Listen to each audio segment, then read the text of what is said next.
ఈరోజు అద్వితి చేసిన పనికి నాకు ఆల్మోస్ట్ హార్ట్ అటాక్ వచ్చినంత పనయింది. ఇంకా మార్నింగే లేసి ఇంకా జిమ్‌కెళ్ళాను. ఇంకా వచ్చిన వెంటనే లంచ్ ప్రిపరేషన్ స్టార్ట్ చేశాను. లంచ్‌లోకొచ్చి బెండకాయ, ఎగ్గేసి కర్రీ చేయబోతున్నాను. వాళ్ళ బాడీ పెయిన్స్ అయితే మామూలుగా లేవండి. ఎందుకంటే ఈరోజు నేను ఒక పనికిమాలిన పని చేశాను. 2 కేజీస్ డంబెల్స్‌తోనే వర్కౌట్ చేస్తాను. ఈరోజు 5 కేజీస్ లిఫ్ట్ చేశాను. సో, నా 2 చేతులు భయంకరంగా పెయినేస్తున్నాయి. బాడీ పెయిన్ సంగతి పక్కన పెడితే హెల్త్ బాలేకపోయినా, బాడీ పెయిన్స్ ఎలా ఉన్నా కూడా ఇంకా మనం లంచ్ అనేది ప్రిపేర్ చేయాలి తప్పనిసరిగా. మా హస్బెండ్ కోసం కాకపోయినా ఇంకా పాప కోసమైనా చేయాలి మా హస్బెండ్ వెళ్ళిపోయాక. అదేదో ఇప్పుడే చేసేస్తే మా హస్బెండ్ లంచ్ ఎత్తుకెళ్తారని ఇంకా త్వరగా లంచ్ ప్రిపరేషన్ చేసేసాను. పక్క కర్రీ చేస్తూ ఇంకొక పక్క టీ కలిపాను. ఇంక మా వారు లేసేటప్పటికి ఇంకా టీ ఇచ్చేసాను.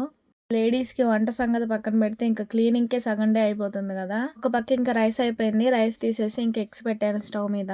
ఒక పక్క పిండి కలిపి పెట్టేసాను. ఆల్మోస్ట్ కర్రీ ఫినిష్ అయిపోయింది. బాడీ పెయిన్స్‌కి తగ్గట్టు హెడేక్ కూడా వచ్చింది బాగా. ఇంకా నా వల్ల కాలేదు అసలు. ఎప్పుడెప్పుడు లంచ్ అయిపోతుందా అన్నట్టు కూర్చున్నాను. కర్రీ కలిపెట్టడం, వచ్చి సోఫాలో కూర్చోవడం, రైస్ కలిపెట్టడం, సోఫాలో కూర్చోవడం ఇలాగే ఉండింది నా సిట్యుయేషన్ మార్నింగ్ అయితే. ఇంకేముంది గబగబా దోసలేసేసి ఇంక మా వారికి లంచ్ బాక్స్ కూడా కట్టేసేసాను. మా వారు 8కంతా ఆఫీస్‌కెళ్ళిపోయారు. ఈ బొమ్మలన్నీ సోఫా ముందు బొమ్మలన్నీ సర్దిపెట్టి ఇంక ఇల్లంతా చిమ్మి మాపేసేసాను ఒకసారి. వీడియో లెంత్ ఎక్కువైపోయింది. అద్వితికి ఏమైందని నెక్స్ట్ వీడియోలో పోస్ట్ చేస్తాను.